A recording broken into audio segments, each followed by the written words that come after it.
Good morning, everyone. This is Luke Elliott Negri. I'm a university-wide officer on the Executive Council of the Professional Staff Congress and a non-teaching adjunct from the School of Labor and Urban Studies. For the next few minutes, we're going to talk about some of the issues specific to this title, non-teaching adjunct, which many know about in our membership and many may not, and the way this crisis that we're in has specifically affected the 1,000+ non-teaching adjuncts who work in the CUNY system doing a whole range of tasks. But I want to first start by putting us in a little bit of context. We're in the middle of a 24-hour action today, and literally hundreds of members have put thousands of hours into making this happen. It is the start of our semester, at least on all but 3 campuses. And after a very high intensity, busy summer where we've been more active as a union than in any other summer, we're diving into the semester.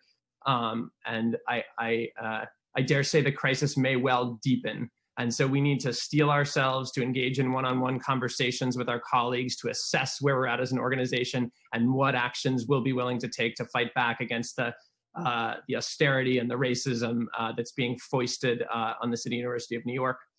I also want to put into context for non-teaching adjuncts, echoing some of what Lynn and others said earlier on in the call. We are coming off of decades of underfunding of CUNY. If we were funded at the per student rate just of the 1990s, we'd have about $1 billion more in our operating budget at CUNY. And the last decade has been particularly harsh on the City University of New York in terms of the state's commitment to our funding. So that is the context in which this crisis has yet further deepened the austerity at CUNY, as we're watching tax revenues decline and we're seeing resistance in Albany to raising revenue. Although I am optimistic that we are going to tax billionaires and millionaires in order to keep this system properly funded. That's something that has to happen this year. So it's in that context that CUNY makes its decisions about how to deal with adjunct faculty, teaching and non-teaching adjunct faculty. In that context, the 1,000+ non-teaching adjuncts are a way for CUNY to balance the budget.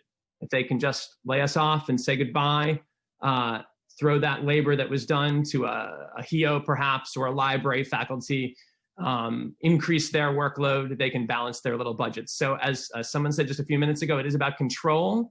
One of the many reasons that CUNY wants to maintain contingency, one of the reasons why it negotiates to maintain contingency is to be able to balance its budget in moments of crisis like this. I'm going to hand it over to Max Thorne next, who's a non-teaching adjunct, and then Joanna Thompson will round us out. Thanks so much, Max. Hello. Hi, everyone. Luke mentioned contingency. It's been a theme of this whole hour, and I'm going to take a few minutes just to talk a little bit about what that looks like for non-teaching adjuncts, because I think it needs to be better known in our union and in the halls of power. Contractually, we should be getting letters of reappointment in advance of semesters, which can allow us to plan our lives, with some with some foresight. Many NTAs simply don't get those letters and haven't been for years. Some people get letters that specify the number of hours that they'll be working in the fall semester or spring semester, and some people don't. And in their latest machination, the CUNY administration has decided to begin appointing NTAs on a month-to-month basis, which we think is a contract violation, and of course is even less security and decency and humanity afforded to NTAs than semester by semester appointments.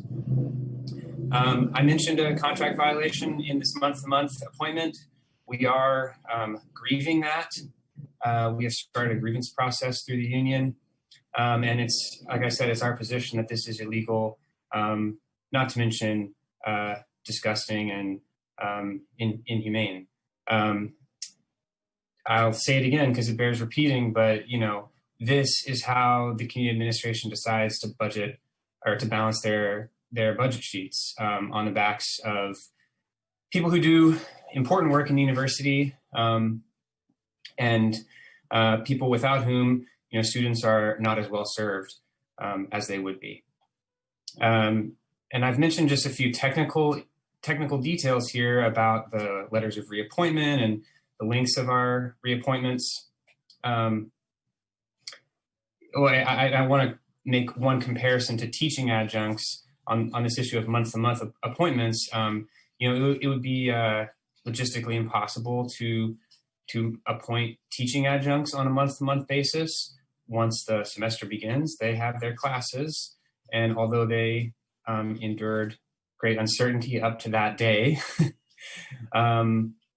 they get the ability to think a little further ahead through the rest of the semester and count on those hours and that income. That's been the case for NTAs, and it's apparently something that the administration wants to change starting now. So we're not going to let them do that.